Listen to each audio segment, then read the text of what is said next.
I will never understand why people do things that upset others. I went through life trying not to disturb anyone, and maybe it was too much for me to expect the same from others. I met my wife, Linda, when we were in school, and we had been exclusive since we were 16. Everyone knew about it. We got married right after Linda's 21st birthday. My lifelong friend, Alan Hunter, was my best man, and Linda's sister, Mary, along with her 2 nieces, were bridesmaids. If someone had asked me, I would have said Linda was beautiful and everything I wanted in a wife. We bought a nice house on a quiet street in a good neighborhood. 2 years after the wedding, Linda became pregnant with our son, Nick, and 18 months later, she gave birth to our daughter, Gail. Since we only wanted 2 children, I had a vasectomy after Gail was born. By the way, my name is Don Simmons and I work as a production manager at a company that manufactures specialized lifting machines and cranes. I earn well, so for Linda, being a stay-at-home mom was never a problem.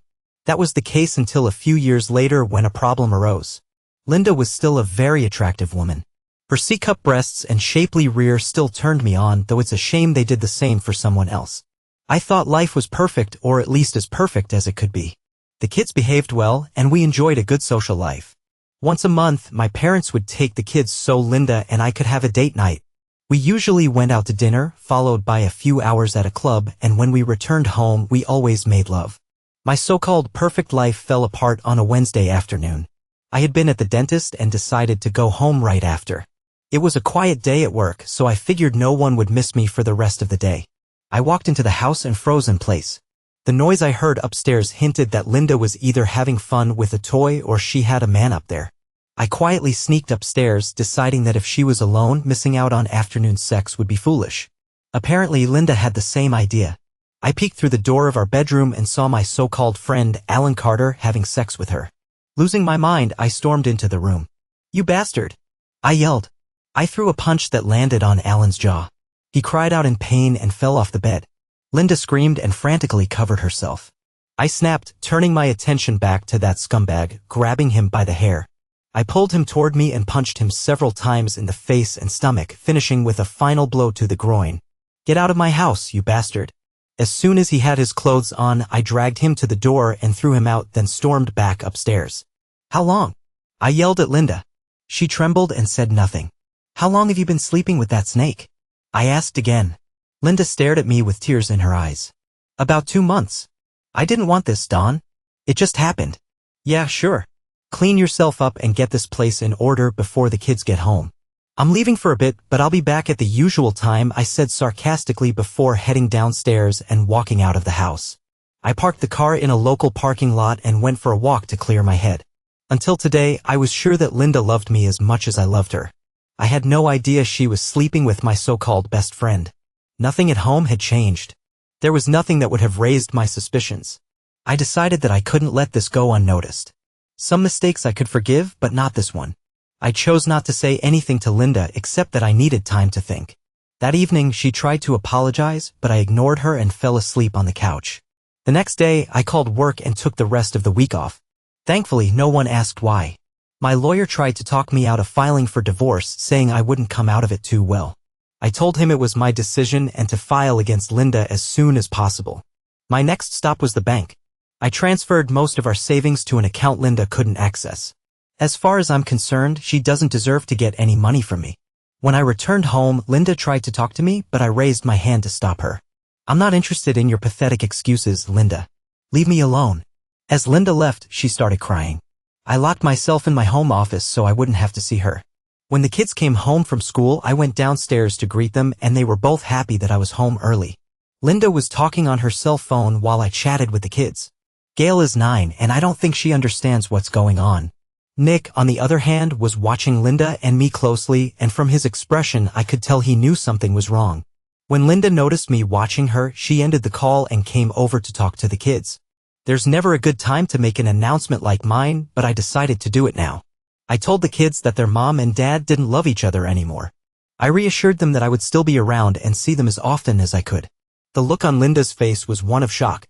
I think if the kids hadn't been there, it would have ended in a shouting match.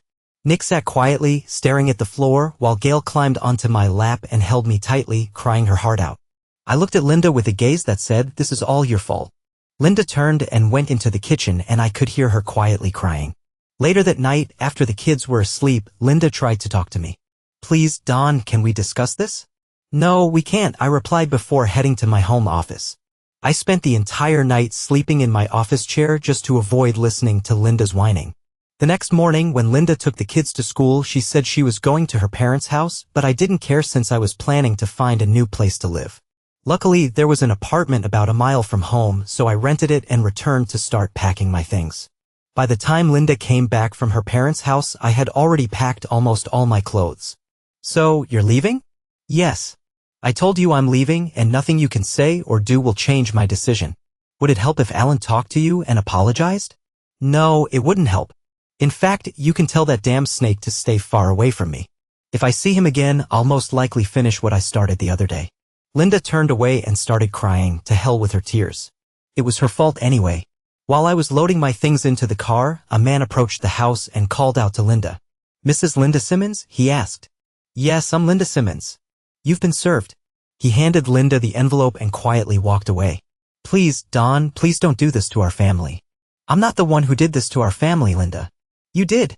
I got into the car and drove away, leaving Linda in tears at the door. I filed for divorce, citing adultery. Linda asked me to change the grounds to irreconcilable differences, but I refused to even consider it. At the very least, people should know who was in the wrong. Linda signed the papers, but the divorce process was slow, very slow. On the first weekend I had the kids over, Nick asked if I would ever come back home. "No, I'm sorry, son, but I won't," I replied, holding back tears. Over the next few months, the kids stayed with me every other weekend and a few days during school breaks. The divorce became final, and Linda didn't get any of our savings, though she did have the last laugh. My lawyer had warned me I wouldn't come out of this situation unscathed. He should have said financially unscathed. In the end, I was paying half the mortgage and child support. I didn't mind the latter, but it infuriated me that I had to pay spousal support to Linda. She would receive alimony for 5 years or until she remarried. One weekend, I found out from the kids that Alan had moved into the house, which didn't really surprise me. What made me furious was that Linda had told them they should call him Dad. There was no way I would tolerate that. On Sunday, I dropped the kids off and asked Linda if we could talk. We stepped into the garden so the kids wouldn't hear us while Alan sat on the terrace smoking a cigar. "The kids told me that you're telling them they should call that snake Dad. Is that true?" "Yes. I decided they need a father figure around, and since Alan is here and you're not, they can call him Dad."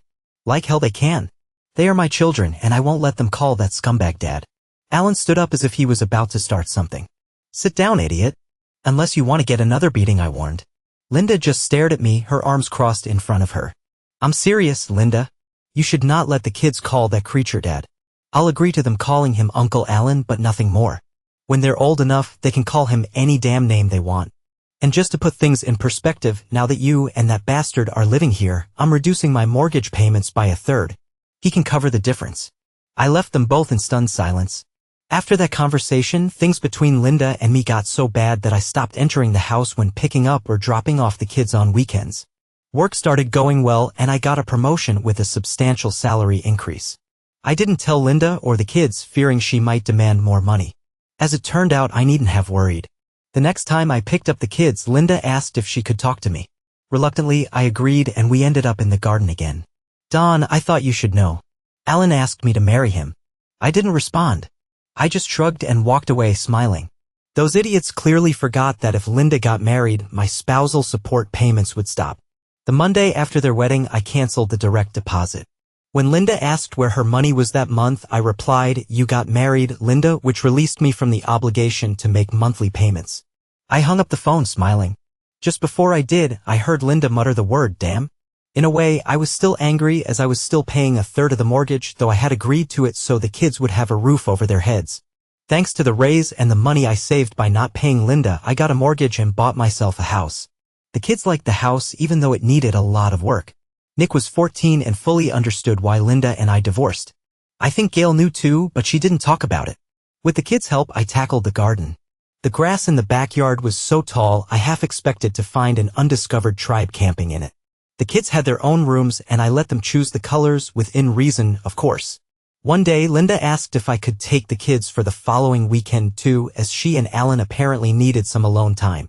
I politely declined, telling her I had plans for the weekend. In reality, I had no plans, but I wasn't about to help her out. My new neighbors welcomed me warmly and my kids made friends with 2 children from the house next door. The only person living alone on the street was a 60-year-old widow. I wasn't looking to meet anyone since my focus was on the kids. But everything changed when my neighbor Nicola introduced me to her sister, Judy. I was surprised that Judy had never been married, especially considering how beautiful she was. Judy was about 5 feet 4 inches with a medium build and curves in all the right places. That's how I would describe her. After a few dates, I introduced Judy to my kids. I'm not sure if Judy was nervous, but I'm certain she was. They all got along so well that by the end of the evening we were acting like a regular family. Gail really took a liking to Judy, asking her for advice several times. I found out why a few weeks later when I was driving them home.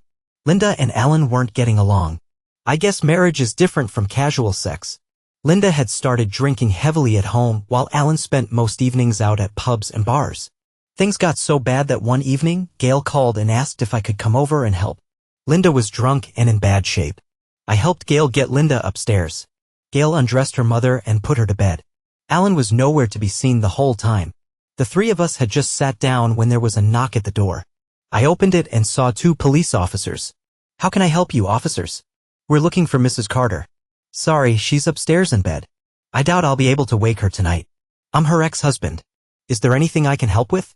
I spent a few minutes explaining why I was there, and the kids confirmed my story. The officers then gave me the bad news. Mr. Alan Carter was killed this evening. He crashed his car into a tree and I'm afraid he died instantly. I assured the officers that I would stay and tell my ex-wife when she woke up in the morning. The kids were quiet, but neither of them cried when the officers told us about Alan. "This is going to destroy Mom," Nick said, looking at Gail. She nodded in agreement. I told them to go to bed and that we would deal with it in the morning. As much as I despised Alan for what he had done, I didn't want to be the one to tell Linda about his death. The next morning, Linda staggered down the stairs, looking awful with a hangover. The drinking had clearly taken a toll on her appearance. She glared at me and aggressively asked, "What the hell are you doing here?" I explained that I had come over last night when Gail called for help. "Well, as you can see, I'm fine. You can leave." "Linda, you'd better sit down and shut up," I replied. Linda looked at me, then decided to sit down. "All right, what's all this about, Don?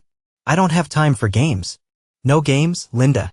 While you were passed out drunk last night, the police came by. What do they want from me? I haven't done anything wrong." "I'm sorry, Linda. They came because of Alan. The police came to tell you that Alan died in a car accident last night. All we know is that he crashed his car into a tree and they suspect he was drunk." Linda sat there, staring at me for what felt like an eternity. Then she buried her head in her hands and started sobbing. The kids tried to comfort her, but it was pointless. I stayed, just in case I was needed, but after about an hour, I apologized and left. As I mentioned before, I despised Alan for what he and Linda did to destroy our family, but I never wished him dead. Out of respect for him and for the sake of the kids, I attended his funeral. Linda didn't speak to me, but her parents thanked me for being there to support her. I'm here for the kids and no other reason. As far as I'm concerned, Linda brought all of this on herself. Linda's parents looked shocked, then quietly turned and walked away. I stood with the kids while Linda stayed by the grave. One evening, about a month after the funeral, I got a frantic call from Nick. "Dad, please come quickly. Mom's lost it. She hit Gail and is throwing things around like a madwoman." I told him I was on my way and rushed to my car, then sped toward the house. On the way, I called the police and explained what Nick had told me. They said a few officers were already on their way.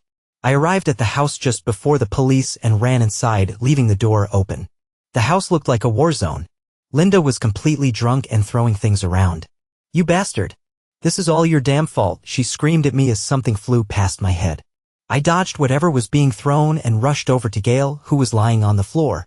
2 police officers came in and immediately subdued Linda. She was still cursing and calling me every name under the sun, then turned on the officers, calling them all sorts of nasty names. As the officers led Linda outside to the waiting police van, paramedics arrived and were tending to Gail while I spoke with one of the officers. I glanced back and saw Nick coming down the stairs with a bloody towel on his head. "Sorry, Dad. I tried to stop Mom from hitting Gail. She turned on me and hit me over the head with something heavy. That's when I called you." "Don't worry, son. You did everything you could," I reassured Nick. Nick and Gail started to come around and one of the paramedics examined Nick. "You've got a nasty cut, young man. I'm afraid you'll need stitches." Nick winced slightly when the paramedic gave him the news. The kids were taken to the hospital for further evaluation, and I assured them I would join them as soon as I finished speaking with the police. At the hospital, the doctor said that Gail was in shock, but other than that, she didn't have any serious injuries. Nick had to get stitches for his cut. The doctor advised both of them to take it easy for a few days. The next day, I took them back to the house so they could each pack a bag. I told them to pack enough for at least a week. I had no idea what was going to happen with Linda, but at that moment, I didn't care. Back at my place, I told the kids to unpack and then we would figure out dinner. Takeout seemed like the best option since I wasn't in the mood to cook. While the kids were unpacking, I sat down with a cup of coffee, but my peace was interrupted by a knock on the door. I opened it to see Judy standing there. I came to visit my sister and noticed your car outside. Is everything okay, Dawn? Not really, Judy. You'd better come in. I told her what had happened earlier. Oh my God, are the kids okay? They're upstairs unpacking their things. I told them I'd order takeout once they're done. No, Dawn, no takeout. You go check on the kids and I'll start cooking. If I can't find something, I'll ask or I'll borrow it from the nice lady next door. We both laughed at that joke. When the kids came downstairs, Gail immediately ran over to Judy for a hug. I could barely hold back tears as I realized my daughter felt safer with someone she had only known for a few months than with her own mother. Linda's parents took her into their care but foolishly brought her back to the house instead of taking her to their home. I later found out that Linda was charged with assaulting the children as well as a police officer. Apparently, when they removed her handcuffs at the station, she broke free and hit the officer who had arrested her. One morning, when Linda was out of the house, I went in and gathered the rest of the kids' belongings. I didn't file for custody, I just wasn't going to leave them with her anymore, and to hell with the law. Linda received 2 years of probation for the assault charges and was ordered to seek help for her drinking problem. Her parents finally realized how bad things were and took her to live with them. Linda's father suggested I sell the house since she had no intention of returning anytime soon. I thought about moving back in with the kids, but they didn't want to return to the house I still considered mine. I sold the house fairly quickly. After all the expenses were covered, I put the remaining amount in the bank. By law, I owed Linda half, but she couldn't access it until she dealt with her drinking problem. For me and the kids, life went on. Strangely, they didn't seem bothered by Linda's absence. Gail formed an incredibly strong bond with Judy, stronger than I had ever seen, and Nick made new friends and looked happier than he had in years. I didn't keep track of how Linda was doing, and her parents didn't feel the need to keep me updated either. I didn't know it at the time, but everything was about to change. It started when the kids went to bed and Judy asked if we could talk. In my head, I heard the dreaded phrase, "We need to talk."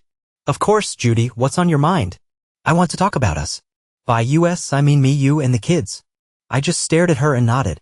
I know things haven't been easy for you lately with the divorce and with you becoming a part-time dad.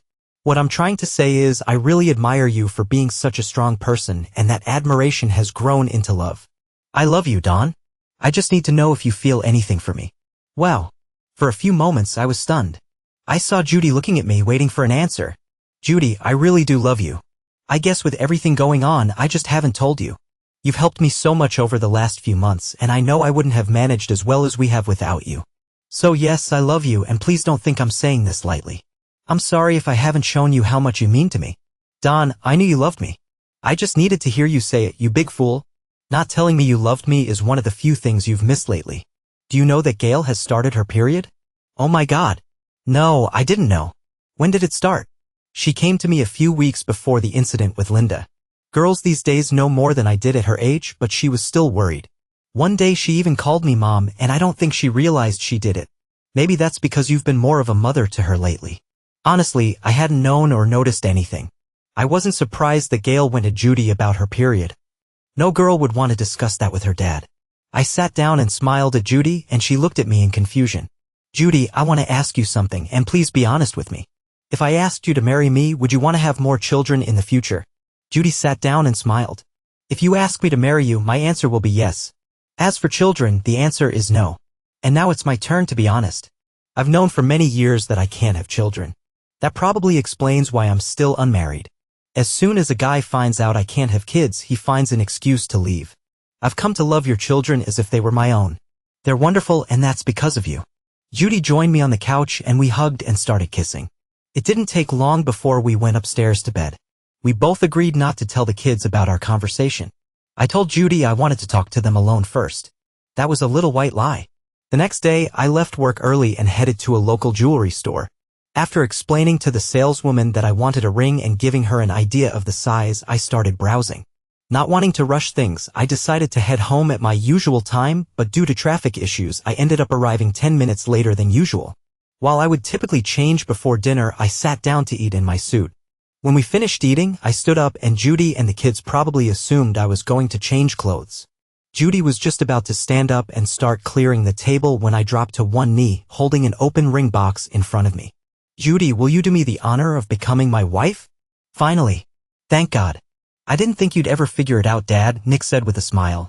Judy was still in shock. She looked at the ring, then at me. Yes, I will," she said before bursting into tears. Judy stood up and hugged me. She sniffled and wiped her eyes before kissing me. The tears started again when Gail hugged us both. "Does this mean I can start calling you Mom now?" Judy and Gail hugged and Nick shook my hand and gave me a manly hug. It was then that I realized neither of the kids had mentioned their mother or how she might react. Personally, I didn't care. In my eyes, it wasn't her business. When the kids visited Linda, they told her that I was getting married again. She just shrugged and changed the subject. Nick told me that Linda was getting help for her drinking, and she looked much better than the last time they saw her. By this time, I had filed for and been granted legal custody of the kids. Linda had generous visitation rights, but for some reason known only to her, she saw the kids at best once a month. After making sure Linda was no longer drinking, I wrote her a check for half of the house sale. She thanked me and didn't say much else. Her father thanked me for giving her the money, saying they hoped she would use it to start a new life. Shortly after Judy and I got married, the kids went to visit Linda, but they came back saying she wasn't there and her parents had no idea where she was. Judy said Linda was probably starting a new life and would get in touch once she settled, but that never happened. One evening, Linda's father called and said he had bad news. We sat down as he explained that Linda had left and moved in with a guy she met in rehab. It turned out the guy was using drugs. According to the police, Linda and this man, James, died from a drug overdose. He had started using again and Linda got hooked too. After Linda's funeral, the kids never mentioned her again, at least not in my presence. Gail treated Judy as her mother and Nick started calling her Mom after we got married. As I watched Judy interact with the kids, I couldn't help but think about how Linda had ruined her life and then completely destroyed it by getting into drugs and ending it all.